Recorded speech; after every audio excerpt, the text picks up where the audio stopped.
지난 6월 말 교토시 한 소극장에서 눈길을 끄는 공연이 열렸다.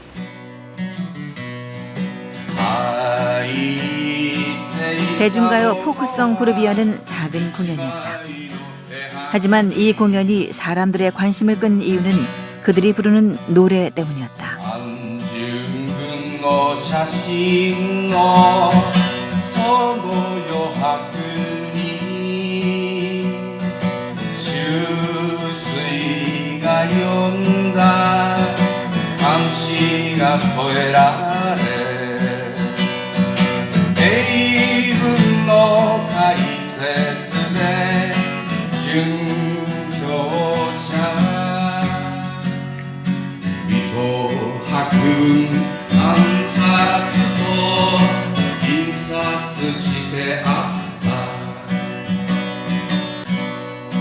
한 장의 그림 엽서.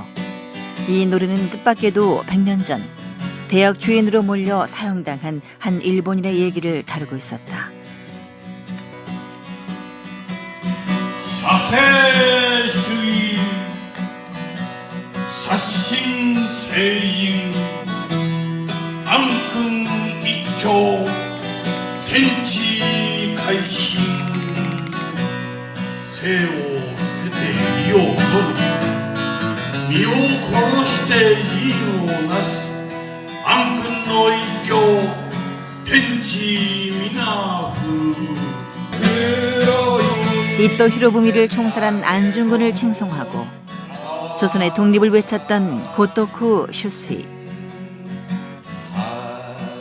그렇다면 왜 100년이 지난 지금 그에 대한 추모의 노래가 나오고 있는 걸까?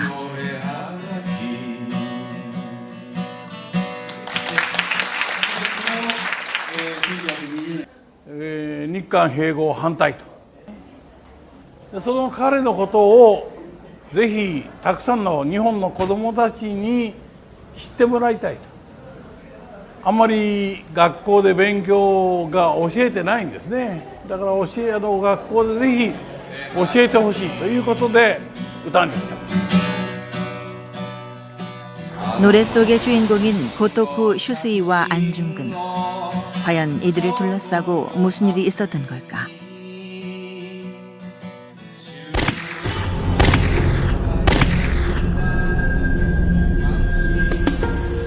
이토 히로부미 っていうのは大政治家ですからね、日本でいうと。ですからそれはもう殺されたっていうことに対して非常な怒りを持って、けしからん男だというふうに一般の国民は思ったということですよね。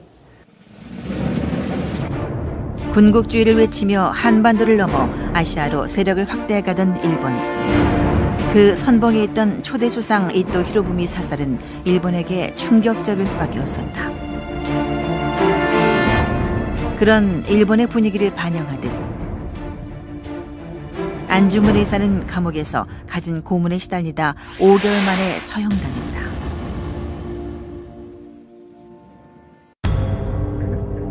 그리고 그가 처형당한 지 3개월 뒤 한 일본인이 순사들에게 체포됐다.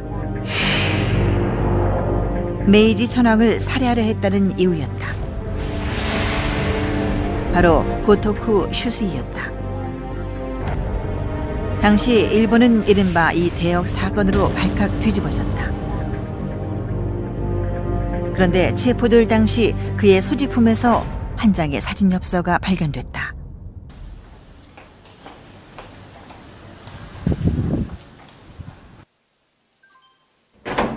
내용이 충격적이었기 때문일까? 당시 일본 정부가 철저하게 비밀에 붙였던 그 엽서는 아직도 일반에는 공개되지 않은 채 100년 세월을 한 대학 자료실에 깊숙이 보관돼 있다. この資料です。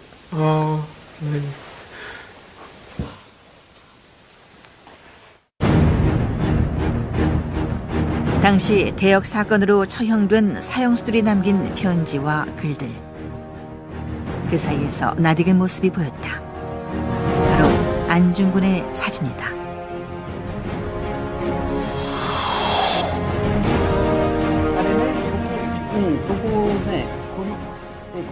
이 엽서엔 안중근의 사진과 넋 줄에 한 시가 적혀 있었다. 고토쿠가 직접 지은 시다. だけれど春水の字です。間違いなく。これはね、この筆の字は。 아 그래요? 고토쿠가 직접 만들었다는 한 장의 엽서. 그것은 이토 히로부미를 총살한 안중근의 거사를 칭송하는 내용이었다.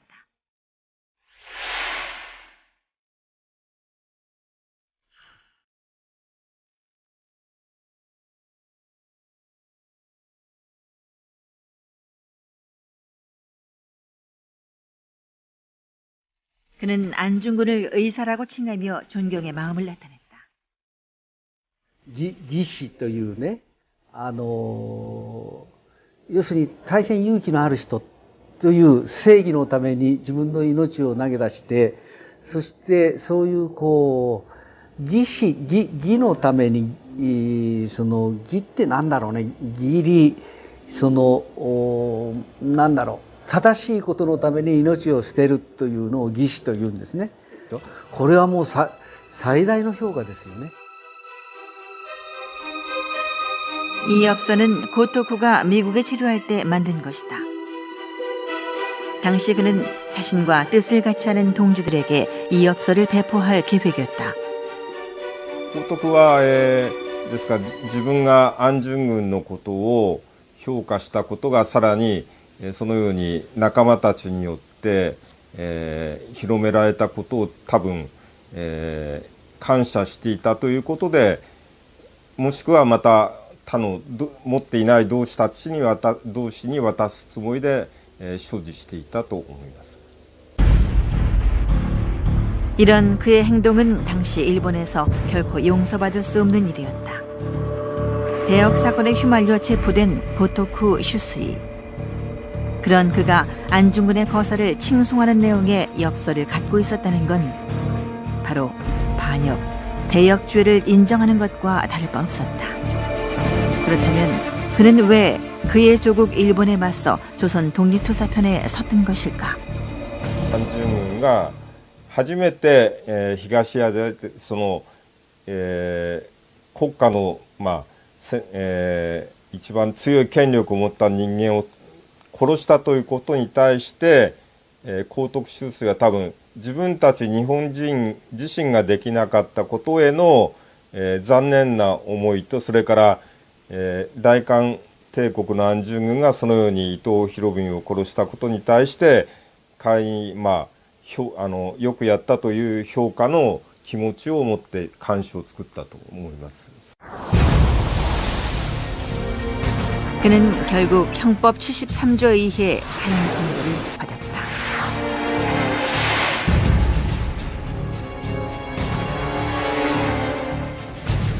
형법 73조는 대역죄에 관한 것으로 지금은 사라지고 없는 조항이다. 하지만 당시 대역죄는 천황이나 황실의 위해를 가하려는 생각만으로도 사형에 처할 수 있다는 내용이었다.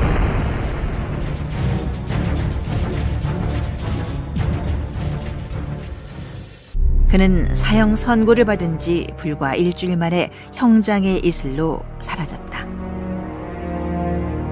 안중근이 처형된 지 10개월 뒤였다.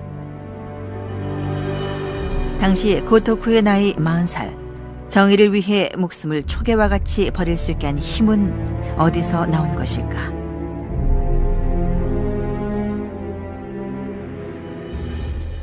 그는 지방의 자그마한 시골 마을에서 태어나고 자랐다. 약재상을 하는 평범한 집안이었다. 하지만 그가 태어난 지 얼마 되지 않아 아버지가 돌아가셨고 불우한 어린 시절을 보낸다. 17살이 되던 해 그는 고향을 떠나 스승 나카의 초민을 만나게 된다.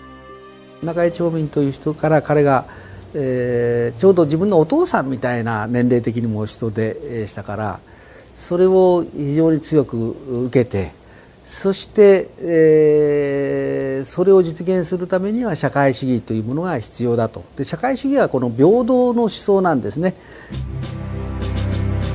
1893년 23살의 동경으로 온 그는 기자가 되었다.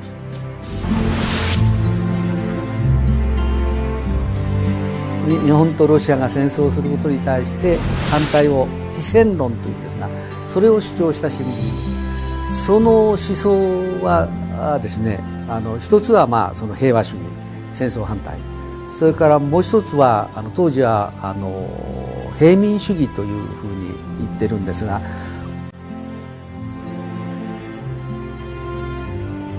자신이 믿고 있던 신념과 가치를 지키기 위해 치열하게 살아온 고토쿠 슈스이. 하지만 평민신문에 실린 글들이 문제가 되면서 신문은 발매 금지가 됐고 그 역시 구속된다. 그것은 그의 삶에 큰 획을 긋는 계기가 됐다. 35살의 나이에 추록한 그는 미국행을 선택한다. 그곳에서 천황을 자유롭게 비판하며 무정부주의자로 변모한다. 그리고 다시 조국 일본으로 돌아와 자신의 목소리를 더 분명히 내기 시작했다. 1907년 고토쿠는 조선의 자유와 독립을 보장하라는 내용의 결의문을 발표한 것이다.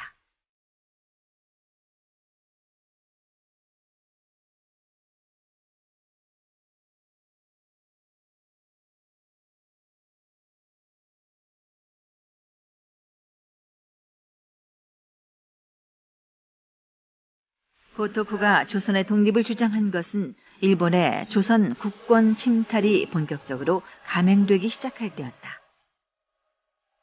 당시 일본에서 그런 목소리를 낸다는 건 감히 상상도 할 수 없는 일이었다. 그 신호탄이 된 것이 바로 고토쿠의 결의문이었다. 力でもって韓国を自分たちの管理下に置こうとする政策がどんどん進められていた。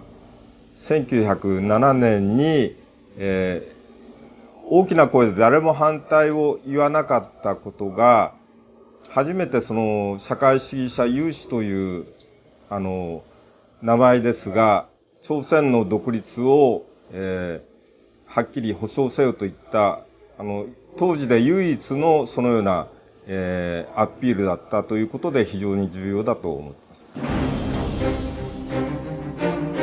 그는 발매 금지됐던 평민신문도 다시 발간했다.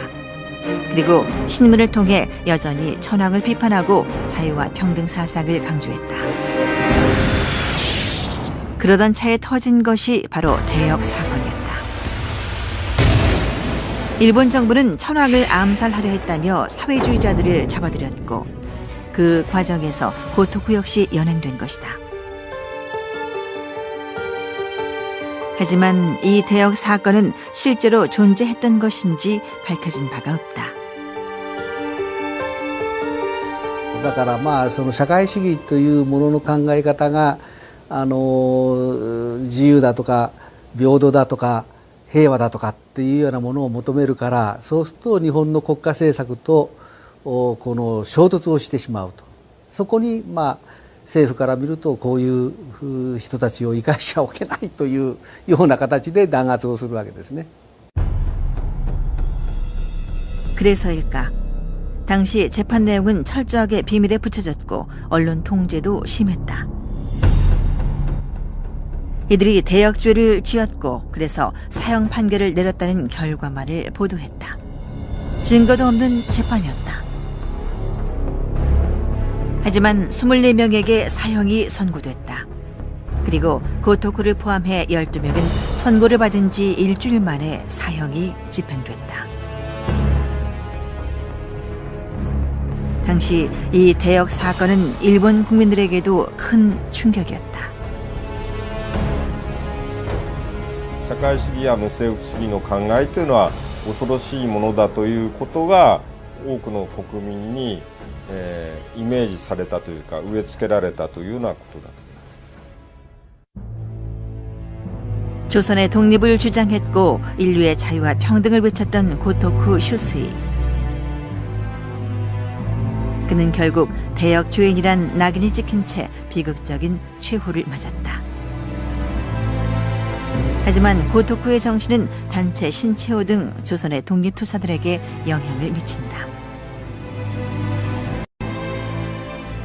新地法は逮捕されて裁判にかけられるわけですが、その裁判の中で、彼が著名な民族学者歴史研究者であった新地法がそういう活動家になる経緯は幸徳秋水の著作を読んでからということを法廷で明確に述べたという事実があるからです。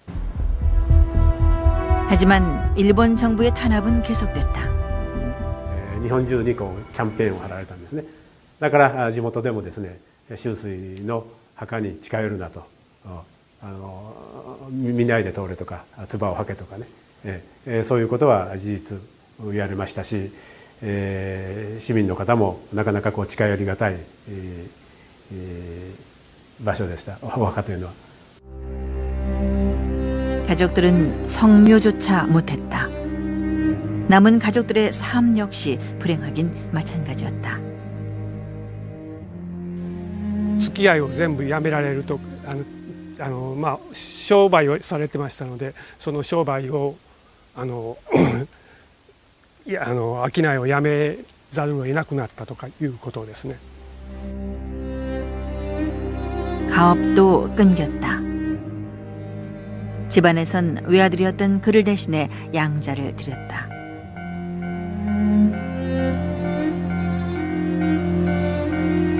하지만 그 또한 고향을 떠나야 했다.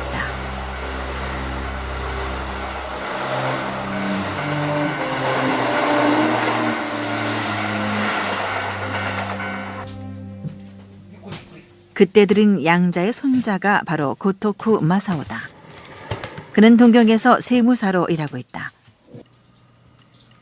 그가 알고 있는 할아버지 고토쿠 슈스는 주변 사람들에게 전해들은 얘기가 전부다. 田舎では神道と言われた人間だということは誰からも聞いてますね。とにかく幼い頃から監視もこなしていきましたから、ちょっと今の8歳はおろか大学生でも作れないような監視をおばあさんの誕生日に捧げたりしてますから、とにかく神道と言われるぐらい頭が良かったと。 가족들의 기대를 한 몸에 받았지만 자신의 신념을 위해 가족들을 뒤로 할 수밖에 없었던 고토쿠 슈스이. 더구나 남은 가족들은 대역주인의 가족이란 오명을 쓰고 오랜 기간 힘겨운 삶을 감내해야 했다. 그런 할아버지가 왜 원망스럽지 않았을까? 今にして思えば大したもんだとは思いますけど。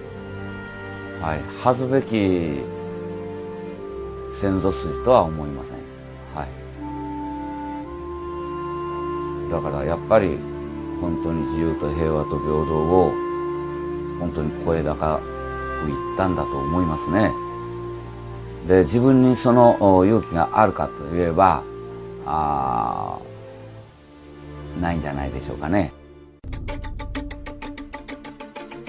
신격화된 천황의 권위. 대역 사건과 같은 날조된 사건으로 무고한 사람들을 무려 12명이나 처형시켰지만 천황의 권위에 도전하고 조선의 독립을 주장하는 일본 사람들은 계속 생겨났다. 그들 가운데는 고토쿠의 영향을 받은 사람들도 있었다. 그가 처형된 지 13년이 지난 1923년 또 한 차례 대역 사건으로 일본 열도가 떠들썩했다. 사건은 독립투사인 한 조선 청년이 검거되면서 시작됐다.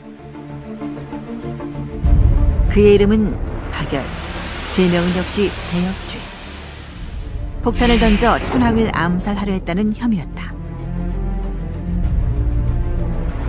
눈길을 끈 것은 그와 함께 법정에선 이제 갓 20살을 넘긴 일본 여성이었다. 가네코 후미코.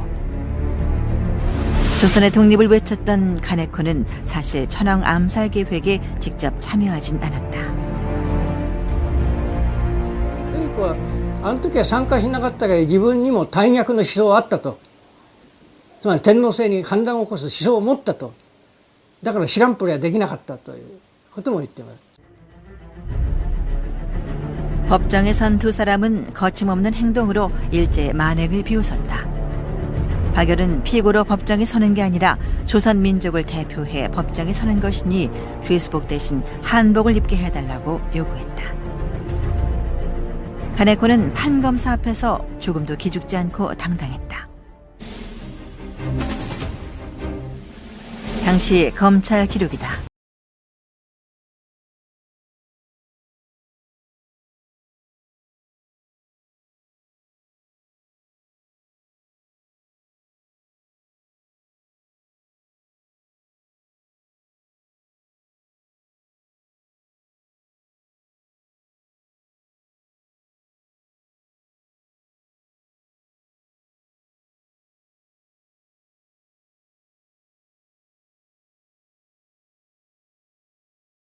황태자가 인간의 평등한 삶을 유린하는 악마이며 고깃덩어리에 불과하다고 자신의 생각을 거침없이 쏟아냈다. 그의 충격적인 발언에 법정에서 소란이 일어날 정도였다.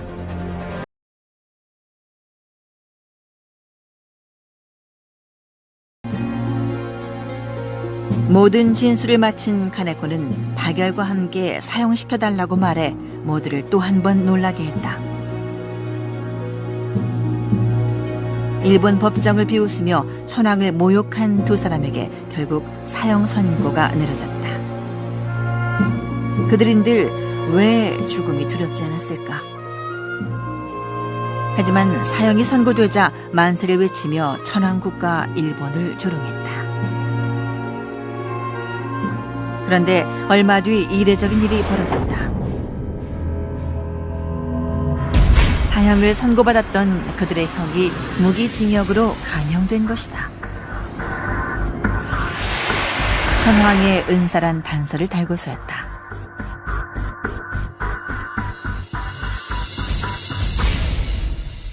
そしたら金子の方が恩赦状をビリビリって引き裂いちゃった。だからからくりを見たんですよ。死刑にしといて死刑を免れることで天皇っていうのはいかにありがたいもんかって思わせようとしたから、それで腹を立ててビリビリって引き裂いちゃったっていう、いかにも金子文子らしいですね。はい、가네코의 삶은 태어나면서부터 불행의 연속이었다. 그녀는 호적에도 오르지 못한 채 부모의 무관심과 학대 속에서 자랐다. 그러다 9살이 되던 해 처음으로 조선 땅을 밟게 된다. 조선으로 건너와 살고 있던 고모 집의 양녀로 가게 된 것이다.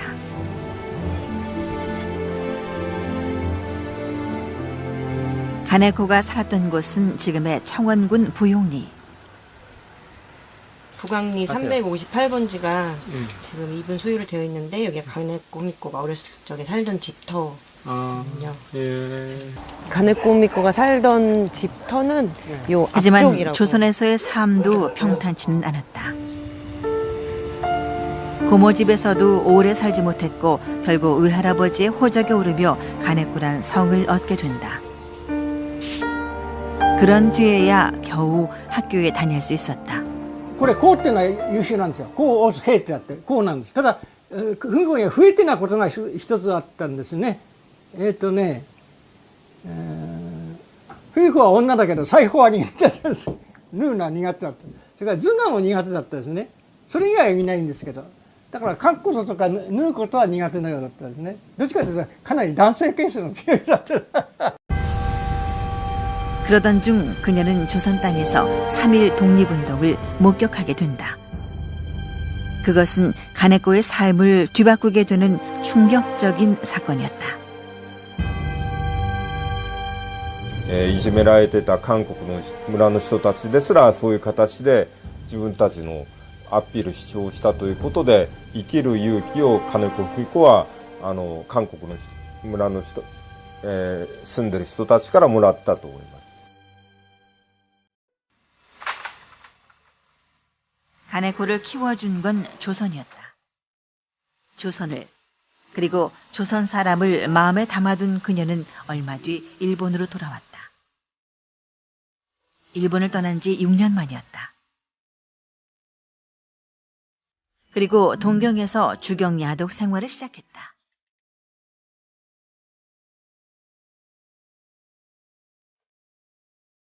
아침엔 신문을 돌리고 밤에는 식당을 전전하며 일을 했다.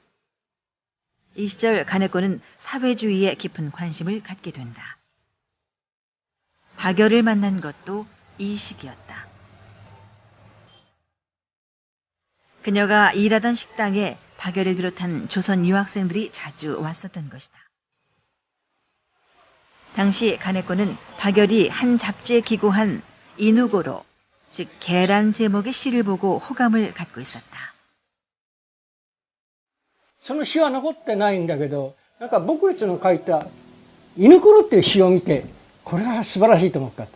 まああの頃は確かに彼はね、一生懸命日本帝国主義打倒のために懸命に戦ってたから、それにこう文子は共感したんだと思いますよ。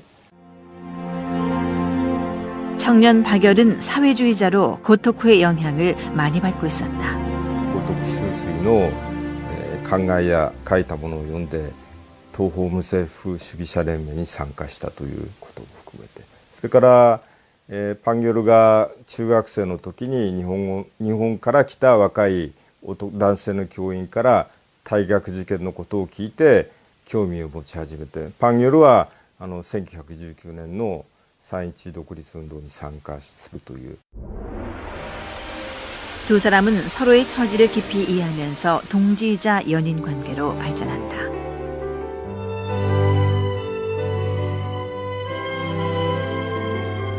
동경의 변두리에서 함께 생활하기 시작한 것도 그 즈음이었다. 하지만 이들의 동거는 단순한 남녀간의 결합이 아니었다. 두 사람은 서로의 사상과 생각이 달라지면 동지로서의 결합도 깨자는 계약까지 했다.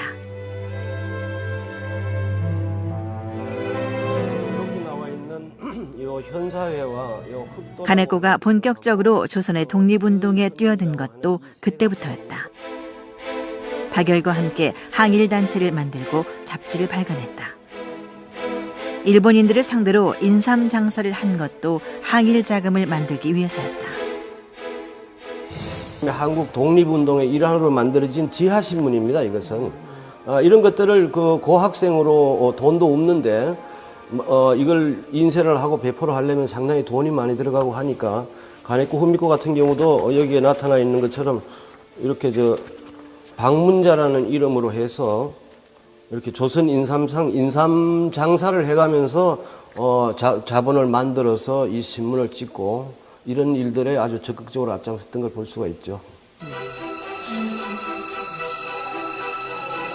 1923년엔 무정부주의 단체인 후테이샤를 만들어 제국주의 일본에 정면으로 맞선다. 하지만 그런 생활은 길지 않았다. 바로 그 해 일본은 관동 대지진의 참사를 맞게 된다. 그것은 두 사람의 운명을 뿌리채 흔든 사건이기도 했다. 당시 일본은 대참사가 조선인들 때문이라며 마구잡이로 잡아들였다. 이때 박열과 가네코도 붙잡힌 것이다. 네, 뭔가 요인이あって、最初は保護するためにって警察で連れてったんです。だから向こうでは叩けば埃が出るはずだって言われたでしょ。だから何か具体的な用意ですよ。こいつと捕まえて叩けば何か出てくるって言う。それでそのうちほら。 天皇に爆弾投げようってらしいってこれは閉めたってわけで당시 박열은 독립운동을 다각적으로 벌이고 있었다. を作る前からパンギョル個人として、自分で爆弾を作るのではなく、朝鮮の義列団から爆弾を手に入れようとしたり他の、いろいろな、知人に爆弾をなんとか手に入れたいという相談をしていた事実はあります。よく理解できなかったし、まあそんなことでずっと離れてたんですけど、いざ死刑判決というね時にお母さんと文子の気持ちが本当に通い合って、文子はお母さんに対して本当に心から愛情を感じるそういう歌。 한치 앞을 내다볼 수 없었던 격동의 시대. 두 사람은 사형 선고를 받은 뒤 감옥에서 결혼식을 올렸다. 그것이 그들의 마지막 소원이었다. 그런데 얼마 뒤 한 장의 사진이 일본 사회를 또다시 떠들썩하게 했다. 두 사람이 함께 찍힌 의문의 사진 때문이었다. 어떻게 감옥 생활을 하는 두 사람이 이런 모습의 사진을 찍을 수 있느냐며 당시엔 정치적인 문제로까지 번졌다. これはね、判事が写真撮ったんですね。それが外へ出て、こんな犯罪人にこんな写真撮られたのはけしからんてで大問題になったんですよ。 결국 얼마 후 가네코는 다른 형무소로 이감됐고 그곳에서 의문의 죽음을 당했다. 당시 언론은 그녀가 밧줄로 목을 메고 자살했다고 보도했다.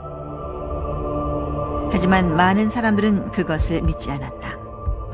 변호사는 가네코의 시신을 부검한 의사를 대면시켜 달라고 요구했지만 형무소 측은 거절했다.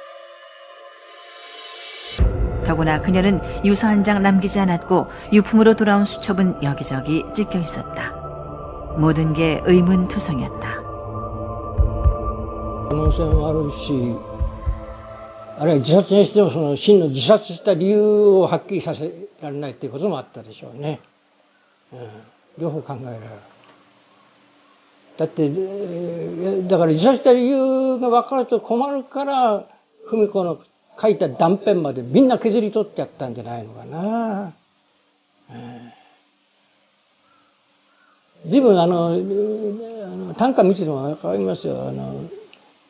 牢屋に入ってからも天候教養ワンワンやられてましたからね。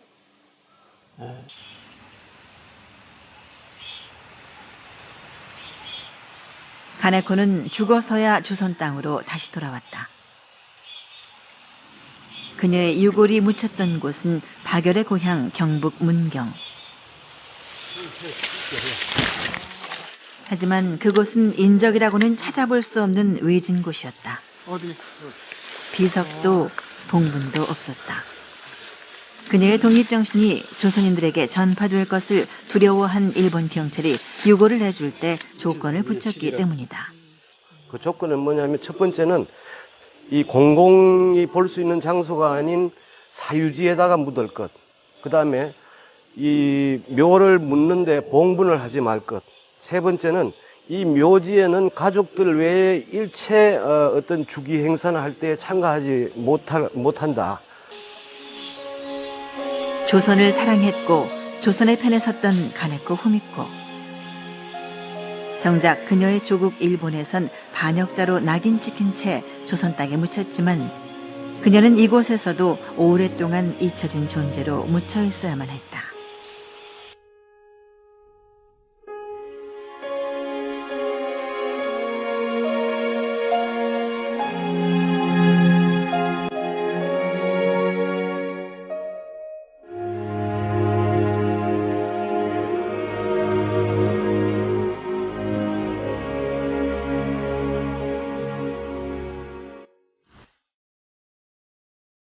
조선의 독립을 외쳤던 일본인들의 고귀한 희생, 그리고 바람 앞에 등불 같았던 조선 민초들의 삶. 아무런 시기 이들의 목숨을 한 명이라도 더 살리기 위해 목숨을 건 일본인이 더 있었다. 친애하는 반열군, 군은 몸으로서 군의 조국을 빼앗아간 일본 천황의 타도에 일단을 던진 빛나는 조선의 현명가입니다. 군의 법정 투쟁의 태도는 일본의 천황이 군의 조국, 조선을 빼앗아간 강도 행위를 규탄하는 군의 롱고였습니다. 그는 독립투사 박열의 둘도 없는 동지였던 변호사 후세 다치시였다. 대역 죄인으로 사형 선고를 받았던 두 사람을 위해 변호를 자청한 사람도 바로 그였다. 朝鮮の人たちのその思想あるいは民族としての誇りを法廷で語りたいという希望をできるだけ実現できる方向に生たちは力添えをしたというふうに思います。 두 사람이 한복을 입고 법정에 설 수 있었던 것도, 옥중에서 결혼식을 올릴 수 있었던 것도,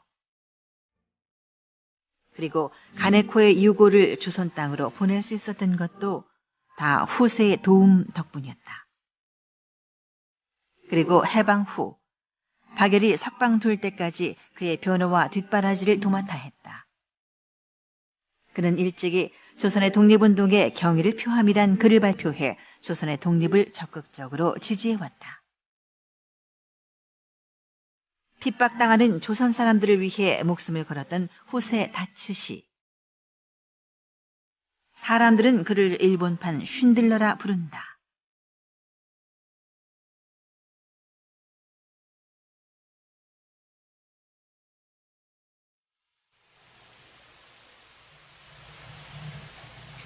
팔순의 나이를 훌쩍 넘긴 오오시 스스무시.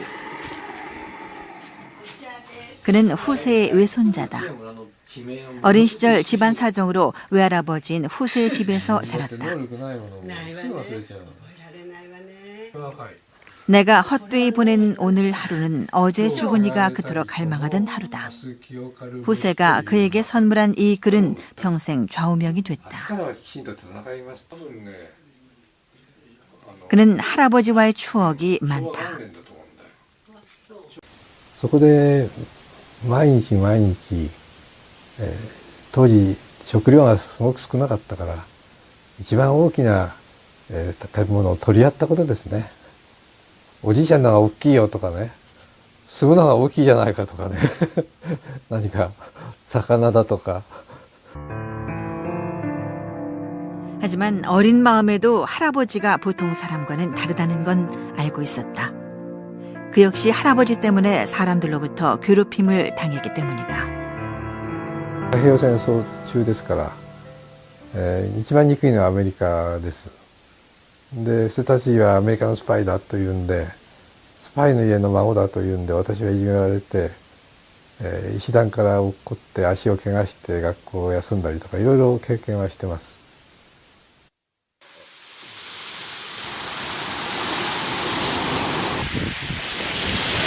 그런 일들을 그만이 겪었을까? 다른 가족들 역시 고초를 겪기는 마찬가지였다. 그렇다면 후세는 왜 변호사로서의 보장된 미래를 거부하고 힘든 길을 선택했던 것일까?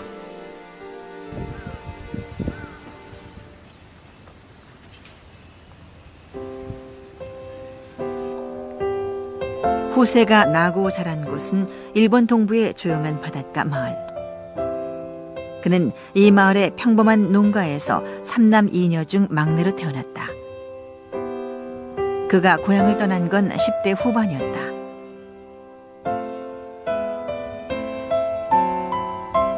하지만 이미 그의 마음속엔 조선에 대한 남다른 애정이 자리 잡고 있었다. 조선에서 농민 봉기가 일어나자 그가 살던 마을의 군인들이 진압을 위해 투입된 적이 있었다. それが復員してきて朝鮮人の農民を追い詰め殺していく様を散々得意になって、若い者たちに話したようです。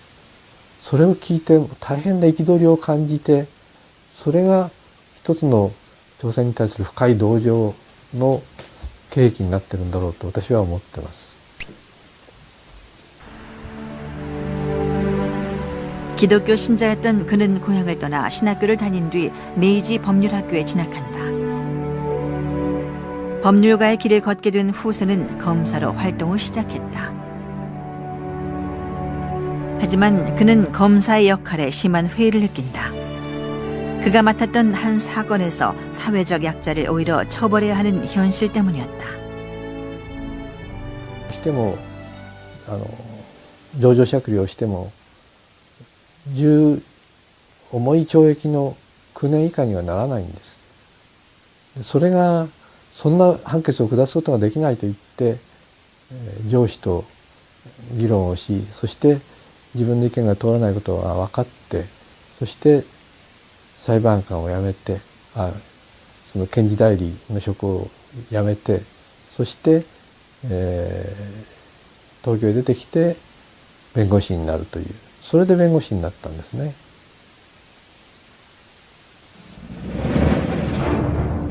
변호사로서의 후세는 굵직굵직한 사건들을 맡으며 탄탄대로를 걷는다. 하지만 그는 또다시 심경의 변화를 겪는다. 바로 대역 사건으로 법정에 선 고토쿠의 재판을 보면서였다. やっぱり相当な衝撃は受けてると思うんですよ。裁判のありようというか、高徳秋水その他の立派なその法廷闘争の様子もあるでしょうけれども、全くその証拠をなしで、判決が下っていく過程というのを目にして感じたことはあるでしょうけれども、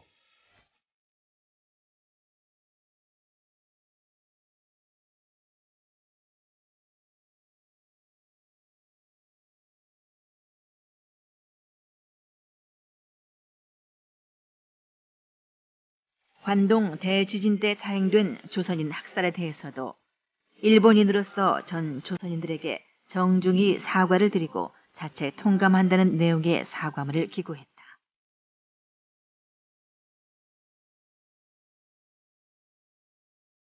그런 그가 일본으로선 괘씸할 수밖에 없었다. 결국 후세는 치안유지법을 위반했다는 이유로 여러 차례 활동을 제지당한다. 弁護士が弁護活動をしたということが理由が治安違法に該当するというのは無茶な論理だと思います。不手殺人が邪魔でしょうがなかったということは一つあると思うんですよ。 한복을 즐겨 입었던 그는 3차례나 변호사 자격을 박탈당했고 2번이나 투옥됐었다.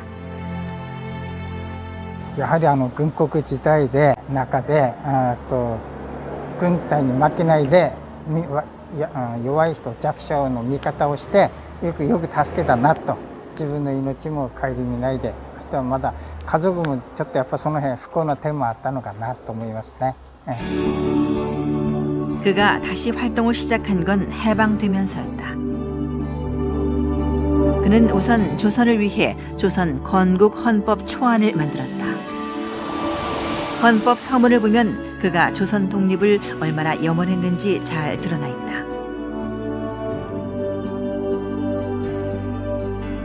해방 이후 조선인들에 대한 그의 활동은 더욱 활발해졌다. 제1조선인들에 대한 일본 정부의 차별과 탄압이 극심했기 때문이다. 당시 힘없고 가난한 제1조선인들에게 후세는 구세주 같은 존재였다. 제1교포 2세인 신창석 씨도 후세의 도움으로 죽을 고비를 넘겼었다.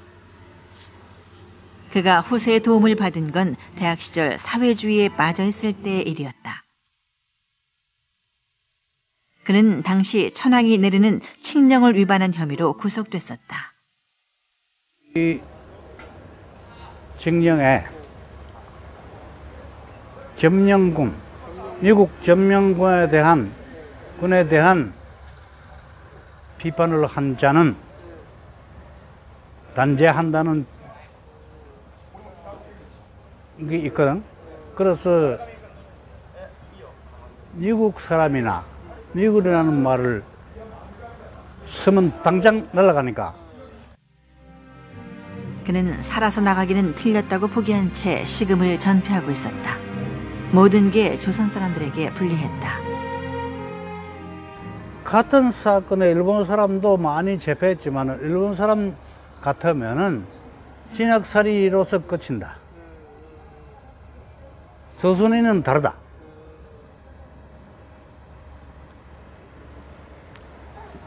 국외 퇴거, 강제 추방. 그럼 그때는 지금과 달라서 이승만이 손으로 들어갈 수밖에 없었다. 한국으로 들어갈 수밖에 없었다. 그러면 이승만이가 기다리고 있었다.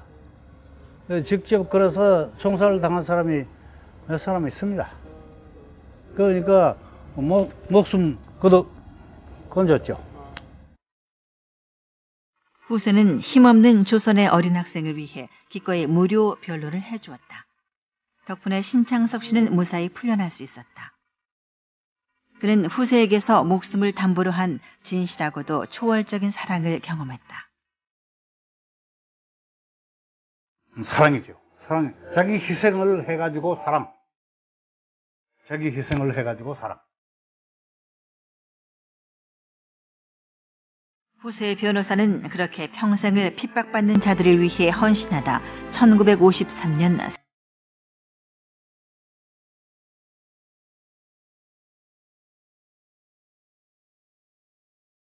사랑과 헌신을 경험했던 많은 사람들은 아직도 그를 잊지 못하고 있다. 힘없는 조선인들 편에 섰고 조선의 독립을 간절히 바랬던 후세 다치 씨. 그의 삶의 지표는 평생 민중을 위한 것이었다. 삶은 민중과 함께, 죽음은 민중을 위해.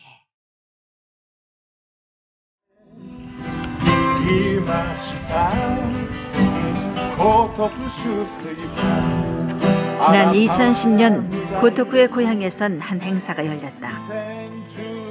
그가 처형된 지 100주년을 추모하는 행사였다. 이제야 비로소 그의 행적을 재평가하는 움직임이 일기 시작한 것이다.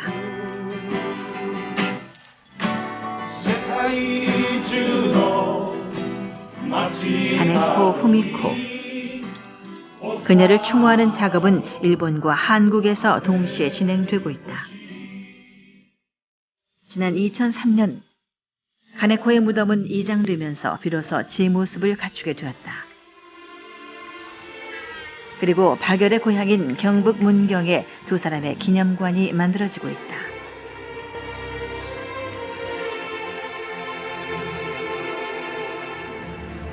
지난 2004년 후세는 항일 독립운동의 공로를 인정받아 일본인으로서는 최초로 건국 훈장을 받았다.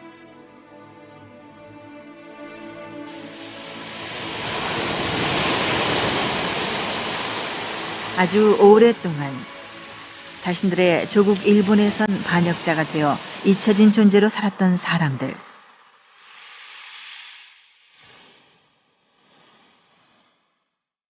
그들의 존재가 기억되기 위해서 100년이란 긴 세월이 필요했다.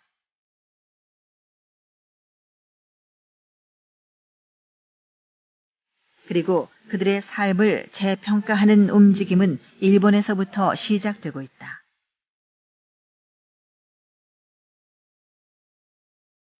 조선 독립의 숨은 주역들. 바로 일본인 독립투사들이었다.